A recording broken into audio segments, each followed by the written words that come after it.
శిలువ ధ్యాన దినంలో 15వ రోజు ఆయన సన్నిధిలో ఏకీభవించిన మనందరము కూడా దేవదేవుని పాదాలతో కూర్చున్న మనందరము కూడా మనం నేర్చుకున్నటువంటి విషయం ఏమిటి అంటే దేవునికి దగ్గరగా మనము బ్రతుకుతాం. దేవునికి దగ్గరగా బ్రతకాలి అంటే దేవుడు దగ్గరికి రావడానికి ఎప్పుడు ఇష్టపడుతూనే ఉన్నాడు, ఎప్పుడు ఆయన మనకు సమీపంగా ఉన్నాడు తప్ప మనకు సమీపించడానికి మనం ఆయన సమీపించడానికి మన మధ్యగా ఉన్న ఏమని చెప్పుకున్నాం, ఏమంటున్నా దేవునికి మనకి మధ్యలో మన పాపములే దేవునికి మనకి అడ్డుగా ఉన్నవి. ఆ పాపమును దావీదు గారు ఏ విధంగా ఒప్పుకున్నారు, దావీదు గారు ఎలా ఒప్పుకున్నారన్న విషయాన్ని మనం ధ్యానం చేస్తూ ఉన్నాం. దానిలో నుంచి తను ఒప్పుకున్నటువంటి విషయాల నుంచి 51వ కీర్తన నుంచి 2వ వచనం వరకు మనం ధ్యానం చేశాం. దేవా నీ కృప చొప్పున నన్ను కరుణించుము, నీ వాత్సల్య బాహుల్యమ చొప్పున అతిక్రమములను తుడిచివేయుము, నా దోషము పోవునట్లు నన్ను కడుగుము, నా పాపము పోవునట్లు నన్ను పవిత్రపరచుము. ఎవరు మాట్లాడుతున్నారు ఈ మాటలు? దావీదు గారు మాట్లాడుతూ ఉన్నారు. మనం కూడా మాట్లాడట్లేదు. ఏం చేస్తున్నాం మనం వచ్చి, దేవా మేము చేసే ప్రార్థన విజ్ఞాపన నీ సన్నిధికి చేరకుండా ఉండడానికి కారణం ఎవరు ప్రభు అంటే ఎవరని చెప్తున్నాం మనం? ప్రార్థన ఎందుకు రావటం లేదు అని అంటే మా అత్తగారు ఒప్పుకోవట్లేదు, ప్రార్థనకి ఎందుకు రావట్లేదు అంటే నా భర్త ఒప్పుకోవడం లేదు, ప్రార్థనకి ఎందుకు రావటం లేదు అని అంటే ఎవరు ఒప్పుకోవటం లేదు, పిల్లలు ఒప్పుకోవటం లేదు, పిల్లలు అంగీకరించట్లేదు, కులం ఒప్పుకోవట్లేదు, ఎందుకు రావట్లేదు, ప్రార్థనకి ఎందుకు దేవుని గడంగా బ్రతుకుతున్నాం అంటే ఏం చెప్తున్నారు? వాళ్ళు అడ్డు, వీళ్ళు అడ్డు, వాళ్ళు అడ్డు. దేవుడు చెప్తున్నారు వాళ్ళు ఎవరు అడ్డు కాదు. ఎవరు అడ్డంట? మన పాపమే అడ్డు. వీళ్ళందరూ అడ్డున్నారు లేదు నాకు తెలియదు, కానీ నీ స్వరం నువ్వు పెట్టే మొర్ర ఆయన వినకపోవడానికి కారణము ఏంటంట? పాపమే అని చెప్తూ ఉన్నాడు. సరే మనం 2 మాటలు మాట్లాడు, దేవుడు మనతో ఒక మాటైనా మాట్లాడాలి కదా. ఒప్పుకున్నప్పుడు కూడా మాట్లాడరా చెప్పండి ఏమా? ఒప్పుకున్నప్పుడు కూడా మాట్లాడరా? రాజుగారు తాతయ్య గారు ఈరోజు ఒక గొప్ప విషయం ఉంది. ఎందుకని అంటే సరే ఆయన గుర్తుందో లేదో నాకు గుర్తుంది. తాతయ్య గారు ఒక మాట అంటూ ఉండేవాడు. తాతయ్య గారు మాట చెప్పిన తర్వాత ఆ యొక్క గొప్ప దినం గురించి మీకు జ్ఞాపకం చేస్తాను. తాతయ్య గారు అంటూ ఉండేవాడు, సరే ప్రభువును నిద్రించాడని చెప్పినటువంటి మాట ఏంటంటే భార్యాభర్త కోపం వస్తేనంట రోజు కొడతా ఉన్నాడంట. రోజు వచ్చి రాగానే రోజు తంతా ఉన్నాడంట తన భార్యని. ఓ రోజు అన్నంట కర్ర నువ్వే ముందు చేతికిచ్చి మొహం చూసినావు మా అని చెప్పిందంట. అంతటా చెప్పినప్పుడు రోజు నన్ను కొడుతున్నాడు అయ్యగారు, రోజు తిడుతున్నాడు అయ్యగారు, ప్రార్థనకు వచ్చి రోజు చెప్తూ ఉండేదంట. తాతయ్య గారు చెప్పాడంట, అమ్మా నేను ఒక పని చెప్తా చేస్తావా అని చెప్పేదంట. నేను కొట్టకుండా ఉండాలంటే, నువ్వు దెబ్బలు తినకుండా ఉండాలంటే నేను ఒక పని చెప్తాను చేస్తావా అన్నాడంట. బంగారులో చేస్తా అయ్యారు చెప్పండి, చేస్తాను తాతయ్య గారు చెప్పండి ఉందంట. నువ్వే చేతికి కర్రిచ్చి మొహం చూసి నవ్వమందంట. కొడతారో చెప్పినప్పుడు ఏం చెప్తాడు? నువ్వే చేతికి కర్రిచ్చి, నీ కొట్టే భర్త చేతికి కర్రిచ్చి మొహం చూసి నువ్వు ఒకసారి ఏం చెయ్యి నవ్వమని చెప్పాడంట. కొడతాడు చెప్పి ఎంత దౌర్భాగ్యంగా కొడతాడా చూడండి. ఆ లాజిక్ తెలిసినటువంటి ఆయన నాకు ఈ మాట చెప్పాడు. ఏం చెప్పాడు అంటే దేవుడి సన్నిధిలో కూడా మన పాపాలను మనమే ఒప్పుకొని ఆయన ఎదుట ఆయనకు సమీపిస్తానికి దగ్గర అవుతూ ఉంటే మనిషే క్రూరుడైనటువంటి మనిషే రోజు కొట్టి తాగొచ్చి ఇష్టం వచ్చినట్టు బ్రతికే వ్యక్తే లోనే మార్పు ఆ రీతిలో ఆలోచించగలిగితే ఈ 40 దినములు ఆయన దగ్గర కూర్చుని మనము ఆయన పాదాల మీద పడుతూ మన అతిక్రమములు, మనకున్నటువంటి లోటుపాట్లు, మన బలహీనతలు, మనల్ని దేవునికి దూరంగా చేస్తున్నటువంటి మన అలవాట్లు ఒక్కొక్కటిగా చెప్తూ ఒక్కొక్కటిగా మనం వదులుకుంటూ ఉంటే ఆయన నవ్వడం మనకి చూసి నవ్వడం ఎట్లా అవుతుంది? నవ్వుంటే 2 రకాలుగా ఉంటుందో ఎట్లా ఉంటుంది? 2 నవ్వులు మనం చేసే పిచ్చి పనులు బట్టి నవ్వే నవ్వు ఒకటి, రెండోది ప్రేమతో నవ్వే నవ్వు ఒకటి. ఏ నవ్వు కావాలి మనకి? పిచ్చి నవ్వు నవ్వేది కావాలా అంటారు. నువ్వు చేసే పనులు బట్టి జనాలు నవ్వుతున్నారు అంటారు, జనాలు నవ్వుతూ ఉన్నారు అంటారు. అంటే అర్థం ఏంటి దానికి? మనం చేసే ఎన్ని శాస్త్రాలుగా ఉన్నాయి అని. కానీ మనం చేస్తున్నటువంటి పనిని బట్టి గర్వంగా ఘనంగా చెప్పుకుంటూ ఉన్నారు, గొప్పగా పొగుడుతూ సంతోషంతో ఉన్నారు. నువ్వు చేస్తున్న పనిని బట్టి వాడు మావాడే, వాడు మావాడే, వారు మావాళ్లే, అని చెప్తూ సంతోషిస్తూ ఉన్నారు, గొప్పగా ఘనంగా సంతోషంగా ఉన్నారు నువ్వు మావడైనందుకు అని చెప్పుడు. ఆ నవ్వు ఎటువంటి నవ్వది? గర్వాన్ని తెచ్చి గౌరవాన్ని తెచ్చే నవ్వు. దేవుని బిడ్డలారా, ఈ రెండు నవ్వులకి తేడా ఉంది. ఈ రెండు నవ్వులకి తేడా ఉంది. ఈ రెండు నవ్వులకి రెండు వ్యత్యాసం ఉంది. మనిషి నవ్వుతూ బ్రతకడం నవ్వులు పాలైపోతూ బ్రతకూడదు. ఎందుకు ఈ మాట చెప్తూ ఉన్నాను అంటే, వేరేగా చెప్పడం కాదు. సుమారుగా 2006వ సంవత్సరం ఇదే రోజున ఒక వ్యక్తిని సేవలో నిలబెట్టాం. ఈ రోజు సుమారు 4-5 సంఘాలు కట్టాడు. ఆయన మర్చిపోయినా నేను మర్చిపోను. సుమారుగా ఆయన 4-5 సంఘాలు కట్టాడు. కానీ దేవుడు ఆ పనిలో నన్ను ఒక పనిముట్టుగా వాడుకున్నందుకు సుమారుగా నాకు ఆంధ్రప్రదేశ్ తెలంగాణ 25 సంఘాలు ఇచ్చాడు. అంత మాత్రమే కాదు దేవుని బిడ్డలారా, సుమారుగా 6 రాష్ట్రాలు, 5 రాష్ట్రాలు, 6 దేశాలు, 1300 మంది స్టూడెంట్స్ని ఇచ్చాడు. దేవునికి స్తోత్రం. ఈ దినాన్ని జ్ఞాపకం చేసుకోవాలి. ఈ దినాన్ని దేవుని పనిలో ఒక పనిముట్టుగా వాడబడినటువంటి దినం. ఈరోజు దేవుని పనిలో మార్చి 5వ తారీఖు 2006వ సంవత్సరం అనేది దేవుని పనిలో నన్ను ఒక సాధనంగా ఆయన వాడుకుని నియమించినటువంటి రోజు. ఈ రోజు నేను ఎప్పుడు మర్చిపోను కూడా. ఎందుకని అంటే, గాయపడినటువంటి విషయాల్ని మర్చిపోను, దేవుని పనిలో దేవుడు నన్ను వాడుకున్నటువంటి విషయాలను నేను మర్చిపోను. ఆ రోజున ఆ పనిలో వాడుకున్నటువంటి వ్యక్తి ఆయన ఆశీర్వదించబడ్డాడు. ఆయన పనిలో వాడబట్టడానికి నన్ను ఈరోజు దేవుడు నన్ను కూడా ఏం చేశాడు? దీవెనకరంగా, ఆశీర్వాదకరంగా దేవదేవుని నియమించున్నాడు. సరే, మన వాక్యం ధ్యానంలోకి వెళ్దాం. వాక్య ధ్యానంలో ఆయన చెప్తూ ఉన్నాడు, ఎవరు? దావీదు గారు తెలియజేస్తూ ఉన్నారు. ఏమని తెలియజేస్తూ ఉన్నారు అంటే, అయ్యా నీ కృప చొప్పున నన్ను కరుణించుము, నీ వాక్యంలో బాహుల్యము చొప్పున నా అతిక్రమమును నా దోషం పోగొట్టులను బావుగా కడుగుము, నా పాపము పోగొట్టులను పవిత్రపరుచుము. తర్వాత 3వ వచనం, నా అతిక్రమము నాకు తెలిసి ఉన్నవి, నా పాపములు ఎల్లప్పుడూ నా ఎదుటనున్నది. ఏమన్నా మీద నా పాపాలు నాకు తెలిసిపోయినాయి అయ్యా, నా పాపాలేంటో నాకు తెలిసిపోయింది. 2, నేను చేసిన అతిక్రమం ఎప్పుడు నన్ను తొలుగుతూ ఉంది. ఈ ప్రార్థన ఇంత ధైర్యం ఎవరు ధైర్యంగా చేయగలరు చెప్పండి? ఎవరు ధైర్యంగా ఉంది? పాపాన్ని ఒప్పుకోవటమే కాదు, ఆ పాపం ఏంటో నాకు అర్థమైపోయింది. అంతగా పశ్చాత్తాపడుతున్నాడు ఈ వ్యక్తి. నువ్వు చేసిన పాపం ఏంటో, అతిక్రమం ఏంటో, నీ ప్రార్థన వినకపోవడానికి రీజన్ ఏంటో నీకు తెలిసిందా? తెలిసిందా మీకు? ఎవరికన్నా మీకు అర్థమవుతుందా? నా ప్రార్థన వినకపోవడానికి దేవుడు కారణం ఏంటి? పాపం. రైట్. ఆ పాపం ఏంటో తెలిసిందా? ఏంటి? మాట, చూపు, ఆలోచన, తలంపు, క్రియలు, చేస్తున్నటువంటి పనులు, బిహేవియరు, మనం ఎదుటి వ్యక్తికి హాని చేసే స్వభావము, హాని కలిగించే లక్షణము, దేవుడి నామానికి అవమానకరంగా ఎదిగేటువంటి స్వభావం.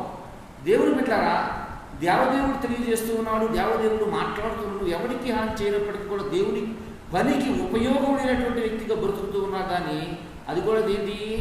దేవుడి నామానికి అవమానమే. అది కూడా దేవుడి నామానికి అవమానం. నువ్వు ఎవరికి హాని చేయట్లా, నీవెవరో హాని కలుగుగా బ్రతకట్లా. నువ్వు నీ బ్రతుకేదో నువ్వు బ్రతుకుతున్నావు, కానీ దేవుని పనికి ఉపయోగం లేకుండా ఉంటే పిచ్చెట్లు ఎవరికి హాని చేస్తాయి చెప్పండి? ఎవరికైనా హాని చేస్తాయి? కానీ ఏం చేస్తాయి? మొలుస్తాయి.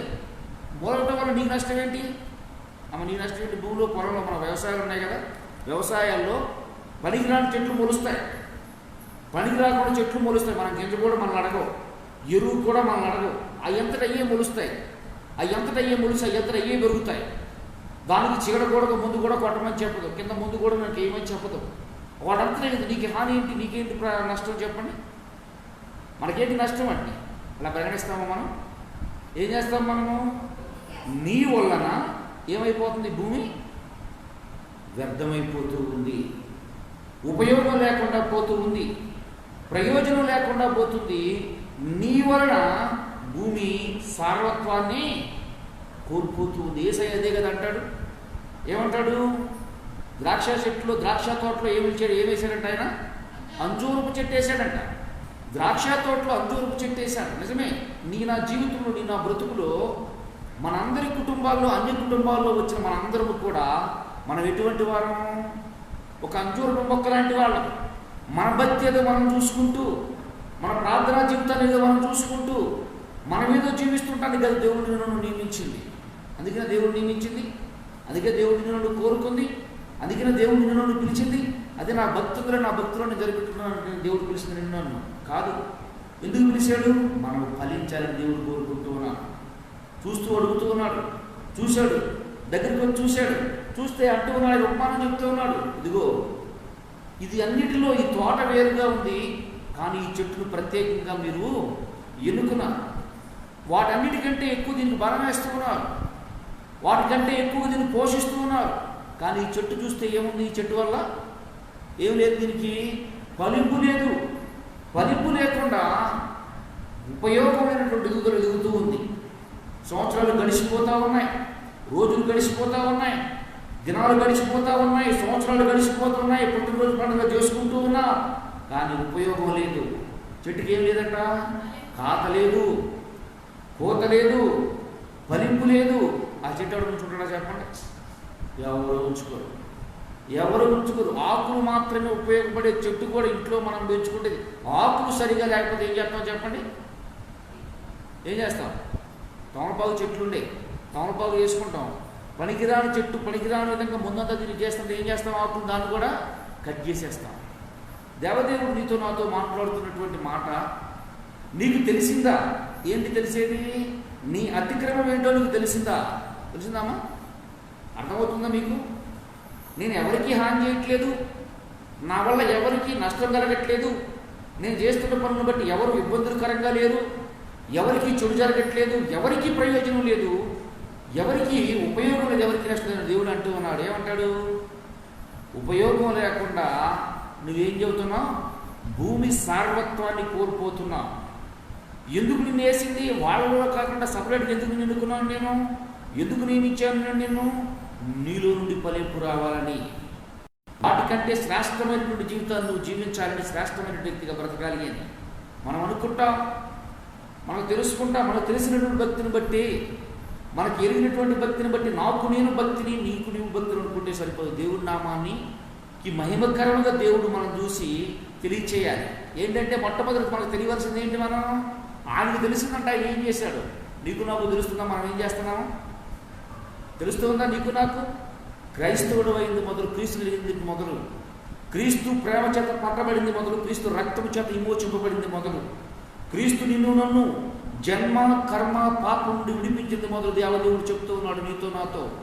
నీవు ఇప్పటి వరకు ఏం చేస్తున్నావో నీకు తెలుసా మీకు? ఇప్పటి వరకు ఏం చేస్తున్నావో తెలుసా?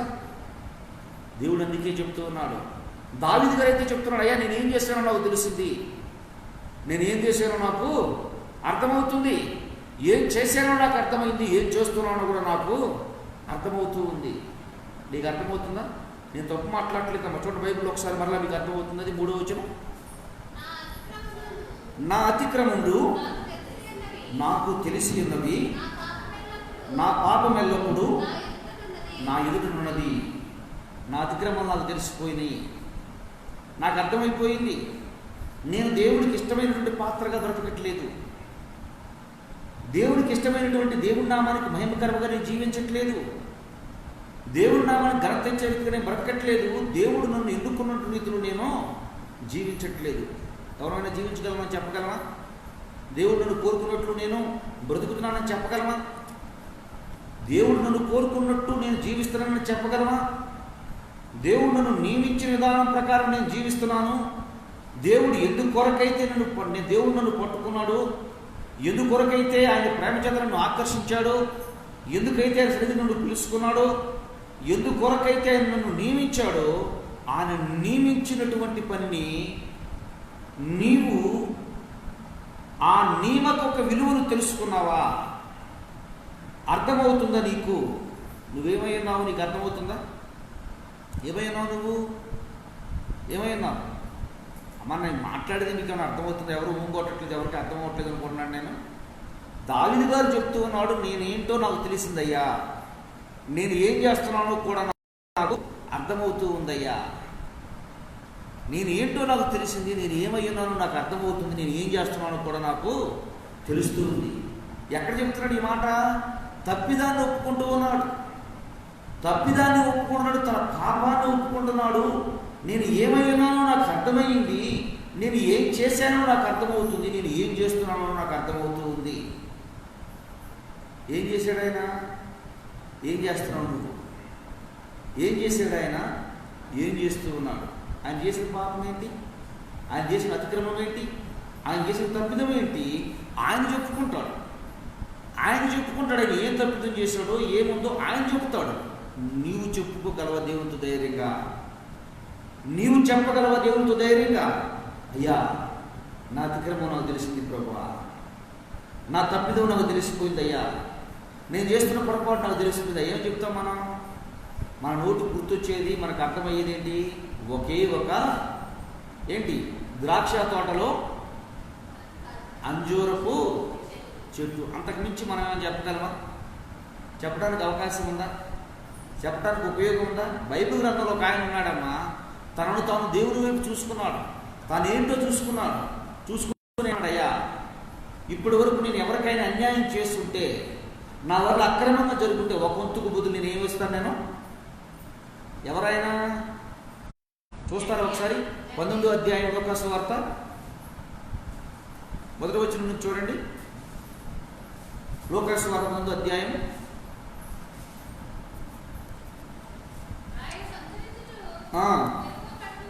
ఎరుకో పట్టణంలో సంచరించుచు ప్రవేశించి సుంకపు గుత్తదారుడును ధనవంతుడును అయిన జక్కయ్య అని ఒక పొట్టివాడు ఉండెను, ఒక మనిషి ఉండెను. తర్వాత చదవండమ్మా. అను పేరు గల ఒకడు యేసు ఎవరో చూడగోరిను కానీ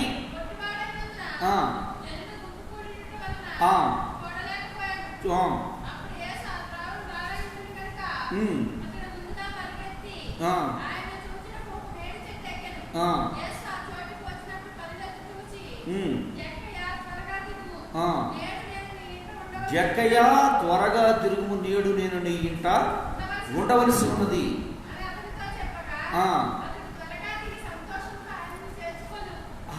ఎవరు చేర్చుకున్నాడు?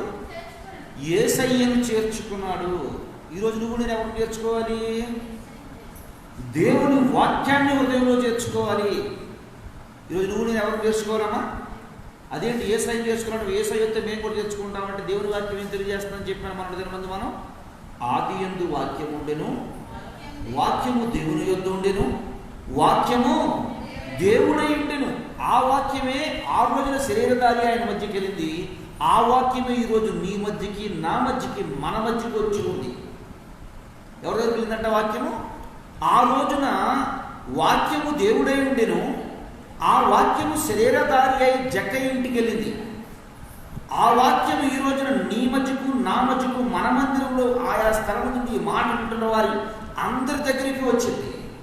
ఆ రోజు శరీరధారి అయిన వచ్చిన వాక్యాన్ని జక్కయ్య చేర్చుకున్నాడు. చేర్చుకున్నటువంటి వ్యక్తి తర్వాత ఏమన్నాడు చూడండి అమ్మా. తర్వాత ఏమన్నాడు చూడండి.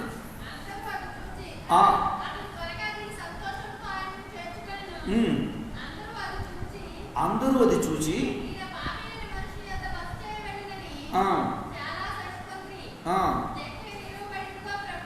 ఇదిగో, ఇప్పుడు చెప్తున్నాడు చూడండి, ఇదిగో ప్రభా నేనేంటో నాకు తెలిసింది, నేను చేసిన తప్పిదం ఏంటో నాకు తెలిసింది, నేను చేసినటువంటి పొరపాటు ఏంటో నాకు తెలిసింది, నా జీవితం ఏంటో నాకు తెలిసిపోయింది, నా గురించి జనులు ఏమనుకుంటున్నారు నాకు పూర్తిగా అర్థమైందేమో. అప్పటి వరకు ఎప్పుడు అనలేదా జక్కయ్య జనం?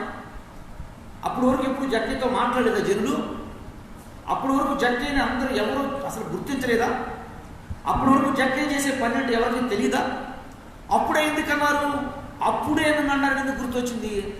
నా బ్రతుకులు మనందరి జీవితాల్లో యేసయ్య వస్తే మాత్రమే జనులు ఏమనుకుంటున్నారో తెలిసిపోద్ది. దావీదు గారు అందుకే కదా అంటున్నాడు, అయ్యా నా అతిక్రమం నాకు తెలిసింది, నేను ఏం చేశానో నాకు తెలిసింది, ఏం చేస్తున్నానో నాకు స్పష్టత వచ్చేసింది ప్రభువా. అప్పటి వరకు ఎంతమందిని కూడా తనకు తెలియలేదా? తెలుసు. ఎంతమంది ఏం మాట్లాడినా తెలియదా? తెలుసు. ఆయనకు పేరు పెట్టారు. ఏమి పెట్టారు? పొట్టి జక్కయ్య, పొట్టివాడని పేరు పెట్టారు. తెలీదా? తెలుసు. సొంకరి తెలీదా? తెలుసు. పాపి తెలీదా? తెలుసు. మరి ఎప్పుడు ఎప్పుడు స్పష్టత వచ్చింది ఆయనకి, ఎప్పుడు క్లారిటీ వచ్చింది ఆయనకి? యేసయ్యను చేర్చుకున్నాడు. దేవుని బిడ్డలారా, ఈ రోజున మనం ఇష్టం లేనటువంటి వ్యక్తులుగా బ్రతుకుతూ ఉన్నా, మనల్ని చేసే పనులు తప్పిదమని తెలిసినా, మనం చేస్తున్న పని బట్టి ఎదుటి వ్యక్తికి హాని జరుగుతుందని తెలిసినా, మనం చేసే క్రియలను బట్టి ఎదుటి వ్యక్తులు హానికరమైన వ్యక్తులుగా మనం బ్రతుకుతున్నామని తెలిసినా, వారు ప్రమాదకరమైన వ్యక్తులుగా జీవిస్తున్నామని తెలిసినా, యేసయ్యను హృదయంలో చేర్చుకోకపోతే నీకు క్లారిటీ రాదు. ఏం చేస్తున్నావో నీకు స్పష్టత నీకు రాదు. నీవు చేస్తున్న పని బట్టి నీ కుటుంబం సర్వనాశనం అయిపోతూ ఉన్నా, నువ్వు చేస్తున్న పనిని బట్టి నీ బిడ్డలు ఇబ్బంది కలగడానికి కారకులవుతూ ఉన్నా, నువ్వు చేస్తున్న పనిని బట్టి నీ భార్య ఇబ్బంది పడుతూ ఉన్నా, నువ్వు చేస్తున్న పనిని బట్టి నీ భర్తకు అవమానం వస్తూ ఉందన్నా, నీ భార్యకు అవమానం వస్తుందన్నా, నీ బిడ్డలు నిందల పాలవుతూ ఉన్నారన్నా, నీ కుటుంబం బట్టి నీ తల్లిదండ్రులు నిన్ను బట్టి ఏడుస్తూ ఉన్నారన్నా, రోధిస్తూ ఉన్నారన్నా, నీకు అర్థం కాదు, నీకు తెలియదు. ఎప్పుడు తెలుస్తుంది అంటే, జక్కయ్యకి ఎప్పుడు స్పష్టత వచ్చింది అంటే, ఎప్పుడు స్పష్టంగా అతనికి అర్థమయ్యింది అంటే, ఎప్పుడు స్పష్టతలోకి తను తెలుసుకోగలిగాడు అంటే, తను చేస్తున్నది అతిక్రమము అని, తప్పిదము అని ఎంట చేర్చుకున్నాడు యేసయ్యని. ఎంట చేర్చుకున్న తర్వాత క్లారిటీ వచ్చింది, ఎంట చేర్చుకున్న తర్వాత స్పష్టత వచ్చింది. దేవుడు బిడ్డలారా, ఆ స్థలంలో దేవుని మాటలు వచ్చిన వారు ద్వారా, మీరు చేస్తున్నటువంటి పనులు, మీరు చేస్తున్నటువంటి క్రియలు, నువ్వు చేస్తున్నటువంటి పని బట్టి నీ కుటుంబానికి హానికరంగా ఉందా? నువ్వు చేస్తున్నటువంటి పనిని బట్టి నీ భార్య ఏడుస్తుందా? నీ భర్త అవమానకరంగా ఉన్నాడా? నీ బిడ్డను రోధిస్తూ ఉన్నారా? ఇబ్బంది పడుతూ ఉన్నారా? ఏడుస్తూ ఇబ్బందికు కారకుడు అయ్యావా? నీకు అర్థం కాదు నువ్వు చేస్తున్న పని ఏమిటో. యేసయ్యను మాత్రం నీ హృదయంలో చేర్చుకుంటే మాత్రమే నీకు స్పష్టత వస్తుంది, క్లారిటీ పూర్తిగా అర్థమవుతుంది.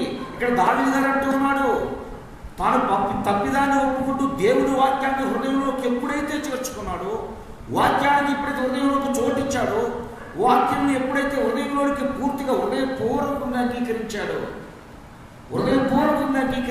తను చేస్తున్న పనిని బట్టి హానికరుడుగా ఉన్నాను అని, జనులు ఎదుట నా సాక్ష్యం బాగోలేదు అని, నేను చేస్తున్న క్రియలు అవమానకరంగా ఉన్నాయని, నేను చేస్తున్న పనులు తప్పిదంగా ఉన్నాయని, నేను చేస్తున్న పనులు బట్టి ఇప్పటి వరకు జనులకు అనేక హానికరుడుగా బ్రతికాను అని, కుటుంబాలకు హానికరుడుగా బ్రతికాను అని, సమాజానికి హానికరమైన వ్యక్తిగా జీవిస్తూ ఉన్నానని, నేను చేసే ప్రతి పని జనులు చెయ్యి అంటూ ఉన్నారు అని.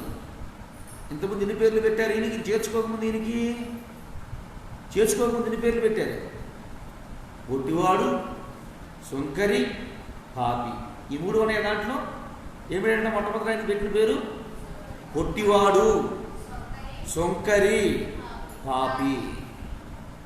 పొట్టివాడు, సొంకరి, పాపి, మూడు పేర్లు పెట్టారు. యేసయ్యను ఎప్పుడైతే చేర్చుకున్నాడో అప్పుడు ఏమన్నాడు చూడమ్మా? జక్కయ్య నిలవబడి, ఇదిగో ప్రభువా, నా సగము బేదలకు ఇచ్చుచున్నాను, నేను ఎవరి వద్దైనను అన్యాయముగా దేన్నైనా తీసుకుంటే వారికి 4 వంతులు ఇచ్చేదను.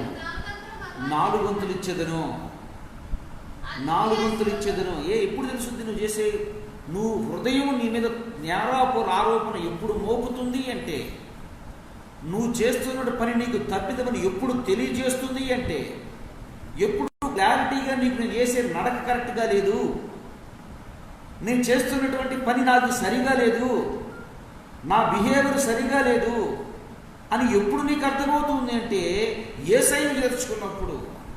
మనకేమర్థమవుతుంది చెప్పండి? దేవుని సన్నిధిలోకి వచ్చేటప్పుడు, క్రమం తప్పుతూ ఉన్నప్పుడు, క్రమం తప్పకూడదని ఎవరు చెప్తున్నారు మనకి? ఆత్ముడు నీలో ఉండి, పరిశుద్ధాత్ముడు నీలో ఉండి నువ్వు చేసే ప్రతి పనిని దేవుడి నామానికి మహిమకరంగా, కుటుంబానికి క్షేమకరంగా, సమాజానికి క్షేమకరంగా ఉన్నదా లేదా అనేది నువ్వు దేవుడి సన్నిధికి ఎప్పుడైతే వస్తావో, దేవునిలోకి నీ హృదయంలో చోటు ఎప్పుడైతే ఇస్తావో, ఎప్పుడైతే జక్కయ్యకి యేసయ్య ఇంట్లో స్థానం ఇచ్చాడో, నీవు నేను వాక్యానికి స్థానం ఇస్తావు. అప్పుడు తెలుస్తూ ఉంది. తెలిసినప్పుడు చేసిన తప్పులకి ఏం చెబుతాం మనం? పశ్చాత్తాపం. నేను ఏం చేస్తున్నాడమ్మా ఇక్కడైనా? ఏం చేస్తున్నాడు జక్కయ్య ఇక్కడ? పశ్చాత్తాపం అనరాదని ఒకదానికి ఏమిస్తాను నేను? 4 వంతులు ఇస్తాను.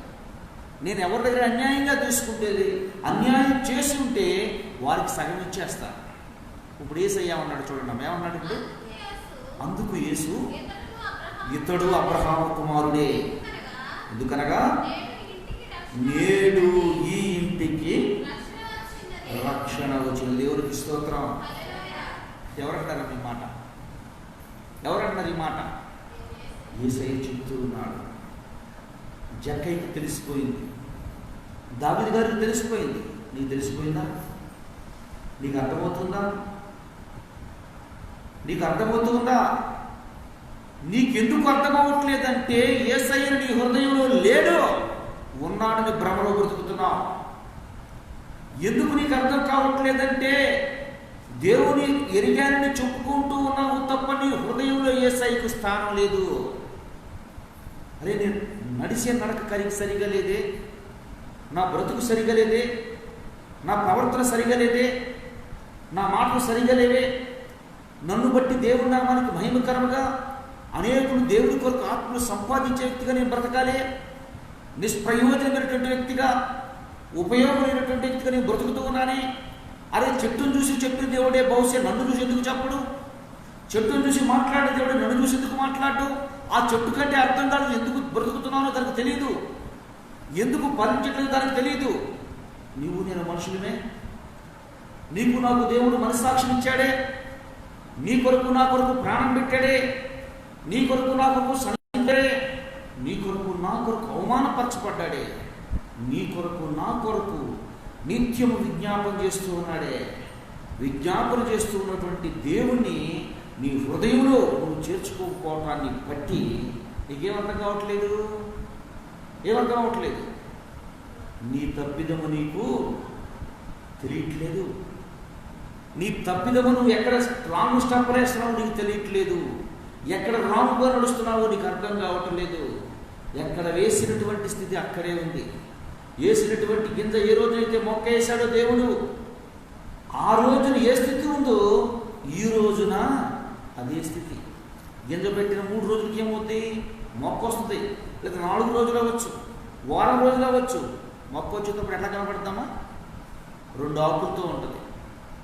ఈ రోజుకి సంవత్సరాలు గడిచిపోతూ ఉన్నాయి, సంవత్సరాలు గడిచిపోతూ ఉన్నాయి. నీకు నీడన అనేకులు బ్రతకాలి, నీ నీడన పశువులు బ్రతకాలి, నీ నీడన పక్షులు బ్రతకాలి, నీ నీడన జీవరాశులు బ్రతకాలి. అలాంటిది నీవు ఎవరికి నీడమైనటువంటి వ్యక్తిగా బ్రతుకుతున్నావు, ఎవరికి ప్రోత్సాహకరమైన వ్యక్తిగా బ్రతుకుతున్నావు దేవుని బిడ్డ. అందుకే దేవదేవుడు తెలియజేస్తున్నాడు నీతో, నాతో, మనందరితో స్పష్టంగా దేవదేవుడు మాట్లాడుతున్నటువంటి మాట. క్రీస్తుని ఎరిగామని చెప్పుకుంటాం. మనందరి జీవితాల్లో, మనందరి బ్రతుకుల్లో ఏమై ఉన్నామో, ఎలా బ్రతుకుతూ ఉన్నామో, ఎలా సాక్షిగా ఉన్నామో మనలో మనం జ్ఞాపకం చేసుకోవచ్చు. దావీదు గారు చెప్తున్నటువంటి మాట, నా అతిక్రమము నాకు తెలిసే ఉన్నవి, నేను నడిచే నడక నాకు స్పష్టత ఉన్నది, నేను బ్రతుకు నాకు స్పష్టత ఉన్నది. జక్కయ్యకి తెలిసిపోయింది, దేవుని జక్కయ్యకి తెలిసిపోయింది. ఏం తెలిసిపోయిందంటే నేను నడిచే నడక సరిగా లేదు, నేను జీవించే జీవితం సరిగా లేదు, దేవుని నామానికి మహిమకరంగా లేదని చెప్పి వెంటనే దేవుని మీద ఒప్పుకున్నాడు. మనము దేవుని సన్నిధిలోనికి వచ్చి, మనం దేవుని సన్నిధిలో, దేవదేవుడి సన్నిధిలో కూడి ఉన్న మనందరం కూడా నేర్చుకోవాల్సిన ఒక విషయము, మనం ఎలా నడుస్తున్నామో, ఎలా బ్రతుకుతున్నామో, ఎవరికైనా సమాజానికి ఆశీర్వాదకరంగా ఉన్నామా, కుటుంబానికి దీవెనకరంగా ఉన్నామా, మనం చేసే పనులను బట్టి, క్రియలను బట్టి దేవుడు, కుటుంబం మనకు సంతోషిస్తుందా, ఆనందిస్తుందని మనం జ్ఞాపకం చేసుకోవచ్చు.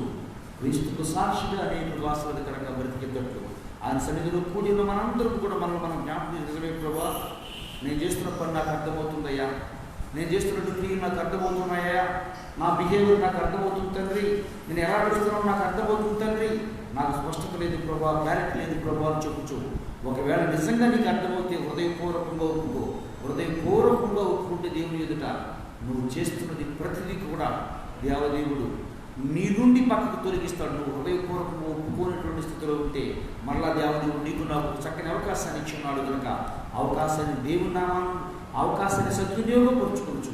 క్రీస్తుకు సాక్షిగా, అనేకులకు సాక్షాత్తంగా దేవుని నామానికి మహిమకరంగా, మన కుటుంబానికి దీవెనకరంగా, సమాజానికి శ్రేయస్కరంగా బ్రతికే వ్యక్తులుగా అనేకుల కొరకు అనేకులను జన్మ కర్మ పాపం నుండి క్రీస్తు విడిపించాడు అని చెప్పి దేవునికి ప్రతినిధులుగా, క్రీస్తుకు సాక్షిగా, సాక్ష్యార్థంగా గుండులాగా నా సమయము ఈరోజు నీకు నాకు ఇవ్వగానే, చక్కని ఆరోగ్యాలు దేవుడు నీకు నాకు అనుగ్రహించి ఉండగానే ఆయన ఎదుట అయ్యా నేను ఏం చేశానో నాకు క్లారిటీ వచ్చేసింది, నేను ఏం తప్పిదం చేశానో నాకు స్పష్టత వచ్చింది ప్రభా, దయతో నన్ను మన్నించు ప్రభా, దయతో నన్ను క్షమించు ప్రభా. ఇప్పటి వరకు తండ్రి స్పష్టత లేదు. ఎందుకు ఈరోజు ఈ మాటలు మనం ధ్యానం చేస్తున్నామంటే మనం ఏం చేస్తున్నామో నిజంగా తెలుసా? ఇందాక అన్నారు తెలుసా అంటే అందరికీ తెలుసు. తెలుసా చెప్పండి. ఇందాక ఏమన్నారు అందరూ? నేను ఏం చేస్తున్నానో మాకు తెలిసినాయి అన్నారు. మా తప్పిది అంటే మీకు తెలుసా అంటే అందరూ మాకు తెలుసా చెప్పండి. ఏం చేస్తున్నామో తెలుసా? మనం క్రీస్తు తిరిగి మనం ఏం చేస్తున్నామో తెలుసా? మనకి తెలీదు. అందుకే దేవుడు నీతో నాతో మాట్లాడుతున్నాడు. మీకు తెలియదు కనుకే మీకు తెలియజెప్పటానికి నేను ఏం చేస్తానని ఇక్కడ తీసుకుని వచ్చాను. నువ్వు తెలుసుకోవడానికి నేను నియమించినాను. నీకు అర్థమయ్యే రీతిలో ఉండటానికే దేవుడు నిన్ను నన్ను పిలుచున్నాడు. ఆయన పిలిచిన పిలుపుని దేవుడు పిలిచినటువంటి పిలుపుకి మనము లోబడుతూ ఆయన చెప్పే ప్రతి మాటను హృదయపూర్వకంగా అంగీకరిస్తూ హృదయంలో చేర్చుకొనొచ్చు ఆ మాటను అంగీకరించి ప్రభా ఇదిగో తండ్రి ఇప్పటి వరకు తెలియలేదు కాదు ప్రభా, నీకు ఈ రోజు నుంచి తెలుసుకున్నానయ్యా, ఈ రోజు నుంచి నాకు అర్థమైందయ్యా, నువ్వు వేసినటువంటి చెట్టు తండ్రి నా కుటుంబాల్లో ఎవరూ ఎక్కిస్తున్నట్లేదు ప్రభా, నేను ఒక్కడే ఎరిగిన నేను అయ్యా, నా ప్రతి పని తండ్రి, నేను చేసే ప్రతి తండ్రి పని కూడా నీ నామానికి మహిమకరంగా తండ్రి. దేవుడు ఎరిగిన వారు ఎలా ఉంటారా? దేవుడు ఎరిగిన వారి మాటలు ఎలా ఉంటాయా? దేవుడు ఎరిగినటువంటి ప్రవర్తన ఎలా ఉంటుందా?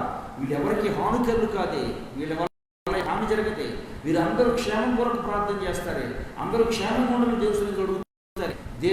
మనమైతే ఒకరి గురించి విజ్ఞాపన చేస్తాం తప్ప వీళ్ళందరి గురించి అందరూ శ్రేష్ కొరకు విజ్ఞాపన చేస్తూ ఉంటారు అనే విషయాన్ని మీ నుండి నా నుండి వాళ్ళు గుర్తించాలి అంటే ముందు మనం ఏం చేస్తున్నామో మనకి క్లారిటీ రావాలి. దాని గారు అన్నారు ఏం చేశానో నాకు క్లారిటీ వచ్చేసింది. జక్కయ్య గారు అన్నాడు ఏం చేశానో నాకు క్లారిటీ వచ్చేసింది. ఈ దేవుడు ఈరోజు అడుగుతున్నాడు నువ్వేం చేస్తున్నావో నీకు క్లారిటీ ఉందా చెప్పండి. ఇప్పుడు ఉందా లేదా క్లారిటీ? ఇప్పుడు వచ్చిందా క్లారిటీ వచ్చింది. రైట్. ఆయన సన్నిధిలో మనందరం కూడా కొద్ది నిమిషంలో ధ్యానం చేసుకుంటూ దేవదేవుని నామాన్ని మహిమపరుస్తూ దేవుని నామానికి మహిమకరంగా జీవిద్దాం. తండ్రి